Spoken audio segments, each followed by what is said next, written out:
আমার বিজয় বলতে আমরা যেমন বুঝি স্বাধীন ভূখণ্ড, ঠিক তেমনি ভাবে নিজের রাজনৈতিক সিদ্ধান্ত নিতে পারার ক্ষমতাকেও আমরা বিজয় হিসেবে দেখি। কিন্তু ৭১-এর ১৬ ডিসেম্বরের পর থেকেই বাংলাদেশের রাজনৈতিক সিদ্ধান্ত বাংলাদেশের রাজনীতিবিদেরা নিজেরা গ্রহণ করবে। এই বাংলাদেশে তারা পাপের শাসক তারা বসিয়েছে, পাপের রাজনৈতিক দল তারা তৈরি করেছে। সেই রাজনৈতিক দলগুলোকে তারা ফুলিয়ে ফাঁপিয়ে বাংলাদেশে ১৬ বছর ধরে তারা ফেসিবাদ কায়েম করে রেখেছিল।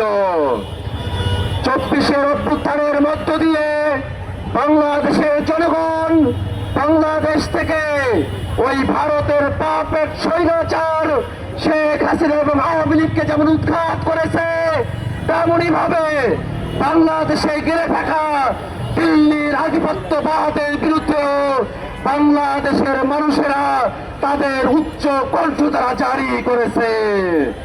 এই বাংলাদেশকে আর দিল্লির আধিপত্যবাদের মধ্যে দিয়ে বাংলাদেশের সম্ভাবনাকে নষ্ট করার আমরা কোনরূপ সুযোগ দেব না।